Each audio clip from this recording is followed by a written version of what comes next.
Hello and welcome to the second part of this series of 3 videos on understanding fatigue and burnout. In the first video, we looked at the business case and highlighted your organisation's responsibilities and how it can impact you and your teams. In this video, we're going to look at fatigue, the types of fatigue and what causes it. And in the third video, we're going to look at burnout.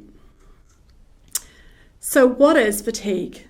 Fatigue is the decline in mental and or physical performance that results from prolonged exertion, lack of quality sleep or disruption of your internal body clock. So there are many different types of fatigue, but today we're going to look at 3 main types of fatigue. The first one is mental fatigue.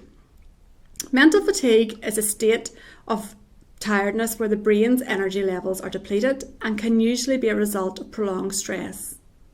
Long-term stress can be brought on by a variety of factors, including challenging life events, a demanding job, or procrastination. People suffering from mental fatigue may find it difficult to concentrate and stay focused. The next type is physical fatigue. Physical fatigue is when a person may find it difficult to do tasks such as climbing stairs and going for walks. Symptoms may include muscle weakness and loss of motivation. This is often associated with mental fatigue and stress. And then the third type of fatigue is moral fatigue. Moral fatigue defines difficult situations where the right thing to do is unclear and decision making becomes fraught with what ifs. So today we're going to look at the causes of fatigue, the risk factors, and what the best practices are for your organisation. So what are the causes? There are a number of work-related causes of fatigue. There are many factors, both inside the workplace and outside the workplace, that can influence fatigue levels. The most important cause of fatigue is the lack of restorative sleep. In addition, fatigue can be induced from a combination of interrelated factors. Workload refers to the amount of work that is assigned to an employee to do, and some physical loads may be forceful exertion, awkward posture, static load, and repetitive movement. Mental loads may be irregular work hours, job demands, support within your organisation, how the relationships are in your organisation, and decision autonomy. And the environmental load could be things like temperature within your workplace, the noise levels, light levels, vibration, and humidity. So there are many other external causes of fatigue. We're going to look at some of these, although this list is not exhaustive. The first one is lack of physical activity. The second, unhealthy eating habits. The next one would be the use of alcohol or recreational drugs. And again, excess physical activity can also cause fatigue. Fatigue can come about whenever there are underlying health conditions. And some medications may add to fatigue, such as antihistamines or cough medicines. And again, the big thing when it comes to fatigue is lack of quality sleep. So something that's really important when it comes to fatigue is circadian rhythms. Circadian rhythms is a natural internal process that regulates sleep. There are physical, mental and behavioural changes that follow a daily cycle. They respond primarily to light and darkness in an organism's environment. Sleeping at night and being awake during the day is an example of a light-related circadian rhythm. Circadian rhythms can influence sleep-wake cycles, hormone release, eating habits and digestion, body temperature and other important bodily functions. Biological clocks that run fast or slow can result in disrupted or abnormal circadian rhythms. Irregular rhythms have been linked to various chronic health conditions such as sleep disorders, obesity, diabetes, depression, bipolar disorder, and seasonal affective disorder. The following tips can help reset circadian rhythm. So have a good sleep routine. Exercise daily. Avoid alcohol and caffeine in the evening. Limit your screen time and avoid naps during the day. So some warning signs to consider in the workplace are tiredness, weariness and sleepiness, dropping heads, incessant yawning, and eyelids that seem to be closing are the most obvious indicators that a worker is fatigued and needs time to recover before costly errors and accidents happen. Increased mistakes and lapses in judgment.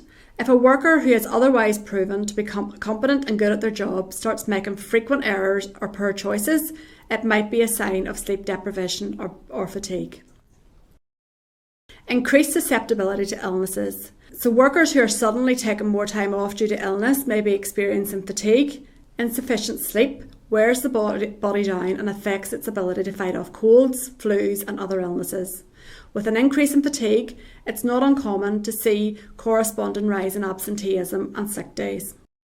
So headaches, whilst they can be a sign of fatigue, they can also be a sign of dehydration.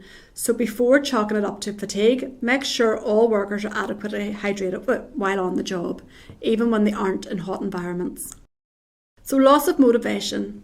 Employees who appear to all of a sudden to lack motivation to do their job and do it well may seem lazy, but it's generally a sign of broader troubles, including fatigue.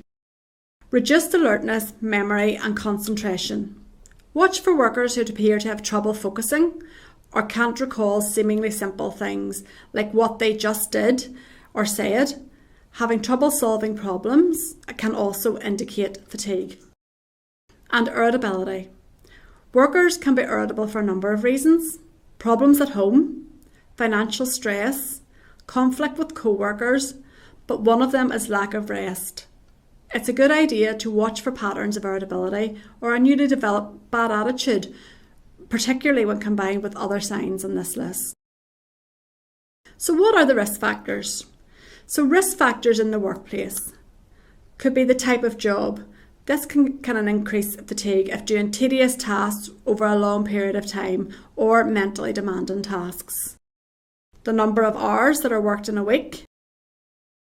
The hours off between shifts. It's important that people get time off between their shifts. The number of breaks in shifts, so the number of rest breaks the person gets can increase fatigue and their ability to manage and mitigate fatigue. Shift work can be more risky as well. And commute length. If someone is travelling 2 hours a day, that is 2 hours less that they have to take care of their responsibilities and to get their sleep. And quality of sleep, it's important not just to get sleep, but to get good quality sleep as well. So what is the impact on employees? Fatigue reduces alertness, which may lead to errors and an increase in incidents and injuries, particularly when operating fixed or mobile plant, including driving vehicles. Undertaking critical tasks that require a high level of concentration. Undertaking night or shift work when a person wouldn't ordinarily be sleeping. And again, what's the impact on the employer? So workplace hazards, which should be risk assessed. Fatigue has been implicated in 20% of major road accidents. It costs 115 to 240 million a year in workplace accidents alone. It results in both absenteeism and presenteeism. There could be an increase in the number of sick days. Staff morale and motivation will suffer, and there may well be lower productivity. So just to highlight some of the major concerns around fatigue. So the Chernobyl disaster. It turned out that the long hours, tight deadlines and working at night, this hardly sounds like something that's out of character for almost any occupation. It's safe to assume that we all at one point have put in a few extra hours at work to meet project deadlines. However, with the Chernobyl disaster, investigators concluded that fatigue, due to 13-hour shifts, was a leading contributor to the human error that led to the explosion. And the Exxon Valdez oil spill, which happened on the 24th of March 1989, there was a role of fatigue in that accident as well. When the incident was investigated by NTSB, it focused on the third mate's inability to manoeuvre the ship correctly because of fatigue and excessive workload. It's alleged the third mate had inadequate sleep, in fact, supposedly only one cat nap in the 16 hours leading up to the disaster. A disturbing statement came from the third mate's boss, who said that fatigue is simply part of the job. "This is just normal to me," he said. "This is how you will work. This is what is expected of you." So best practices within your organisation. So when you're fatigued, problems seem insurmountable, everything looks bleak, and it's difficult to muster up the energy to care, let alone take action to help yourself. But you have a lot more control over stress than you may think. There are positive steps that you can take to deal with the overwhelming stress and get your life back into balance. One of the first ways of preventing fatigue is the signs. So watch out for the warning signs that we've talked about. Sleep. Ensure you get enough quality sleep. Self-care is another big factor. Build resilience to stress by taking care of your physical and emotional health. So shifts. Be mindful of shift work and take proper breaks while doing your shifts. And support.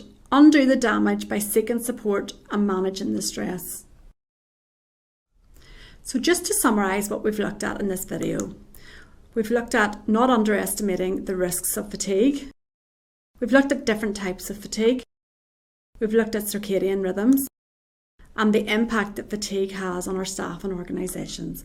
And we've also looked at the best practices for preventing fatigue. Thank you for watching part 2 of the Understanding Fatigue and Burnout series. If you have any further questions or queries, please do not hesitate to contact HSENI's Mental Wellbeing at Work Advisory Service. You can do this by emailing the team at stress@hseni.gov.uk or by telephoning us on 0800 0320 121. Please check out the third part of the series where I will take a closer look at burnout and how that will impact your organisation.